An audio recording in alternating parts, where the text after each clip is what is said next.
আজ আমি বানাবো নরম নরম ডাঁটা দিয়ে বাটা মাছ দিয়ে ঝোল। এই সময় খুবই পেটের প্রবলেম হয়, সেই জন্য এরকম পাতলা ঝোল খুবই উপকারী। আর সজনা ডাঁটা এই সময় খাওয়াও ভালো। তাই জন্য আমি একেবারে নরমগুলোকে কেটে নেবো বড়ার জন্য, আর একটু যেগুলো শক্ত সেগুলোকে কেটে নেবো ঝোলের জন্য। আজ আমি বেগুন, আলু আর বাটা মাছ দিয়ে ডাঁটা দিয়ে ঝোল করব। একদম পাতলা ঝোল। আজ আমি সেটাই আপনাদের সাথে শেয়ার করব। এই গরমে এরকম পাতলা ঝোল খেতেও যেমন ভালো লাগে, সেরকম খুবই উপকারী পেটের জন্য। চলুন আপনাদের সাথে সেটাই আজকে শেয়ার করি।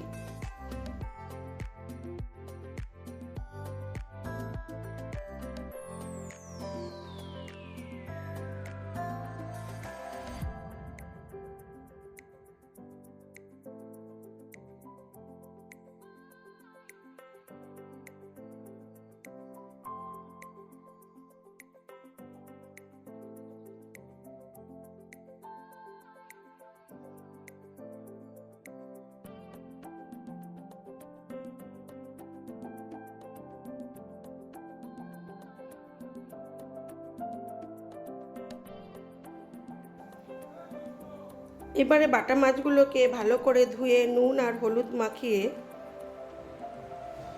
বেশ কিছুক্ষণ রেস্টে রেখে দেবো। তারপরে এগুলোকে তেলের মধ্যে খুব ভালো করে লাল করে ভেজে তুলে নেব।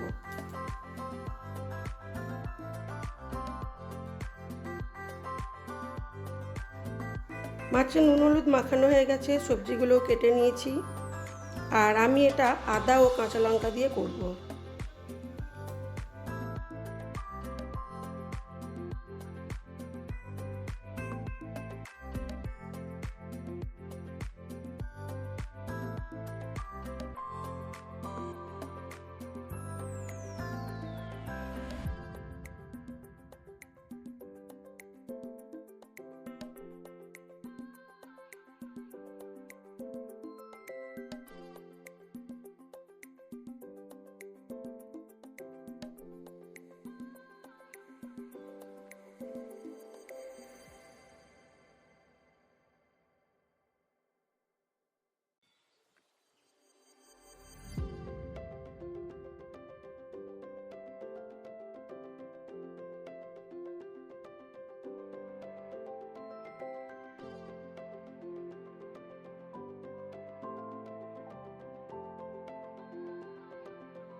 মাছগুলো আমার খুব ভালো করে ভাজা হয়ে গেছে, আমি এবার এটাকে তুলে রাখবো। ওই কড়ার মধ্যে আরও কিছুটা পরিমাণ তেল দিয়ে দেবো সাদা জিরে ফোড়ন।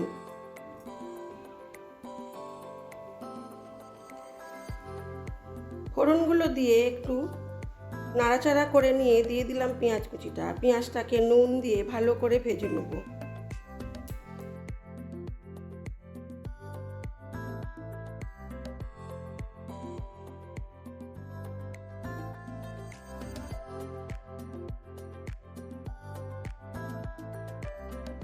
পেঁয়াজটা ভাজা হয়ে গেলে দিয়ে দেবো আলুগুলো।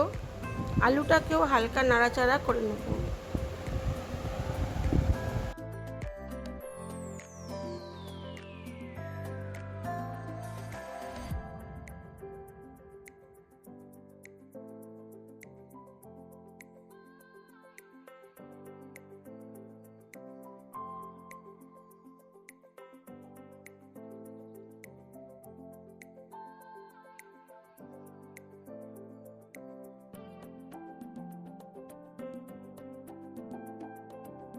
দিয়ে দিলাম অল্প পরিমাণ হলুদ গুঁড়ো।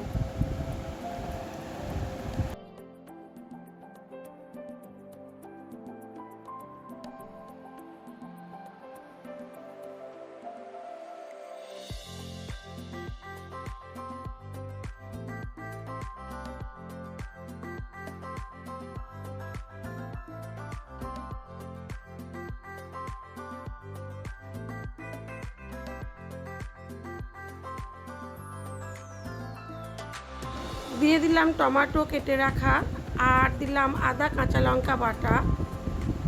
খুবই কম মশলায় খুব কম তেলে আমি ঝোলটা বানাবো। আর এর মধ্যে দেবো অল্প একটু ধনে জিরের গুঁড়ো। দিয়ে দিলাম সবজিগুলো। সবজি বলতে বেগুন আর কেটে রাখা ছোট ডাঁটা। এটাকেও আবার ভালো করে মশলার সাথে কষিয়ে নেব।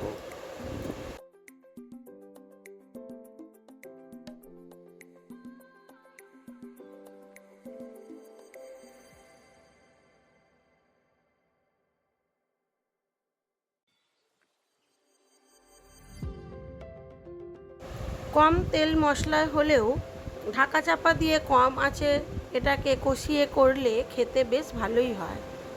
দিয়ে দিলাম ধনে গুঁড়ো ও জিরে গুঁড়ো।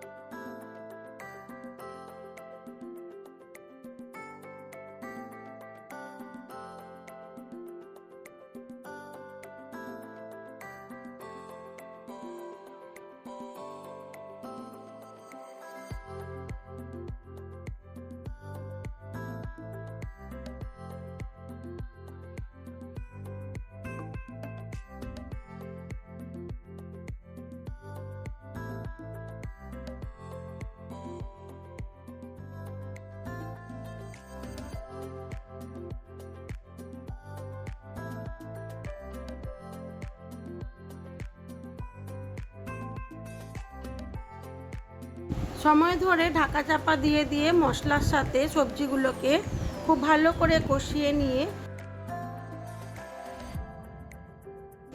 দিয়ে দেবো পরিমাণ মতো গরম জল, যতটা আমার ঝোলের দরকার। তবে আমি ঝোলটা একটু পাতলা পাতলাই করব।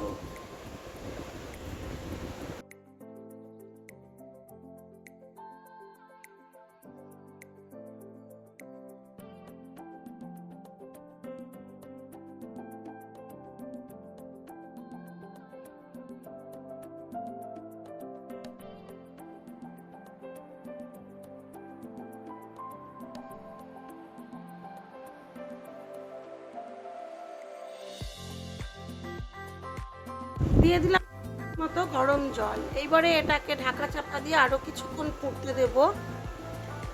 তারপরে সবজিগুলো সেদ্ধ হয়ে গেলে দিয়ে দেবো ভেজে রাখা বাটা মাছটা। একটু নুনটা দেখে নেব। তারপরে এর মধ্যে দিয়ে দেবো কয়েকটা কাঁচা লঙ্কা চেরা। আপনারা আপনাদের পছন্দ মতো ঝালটা করবেন।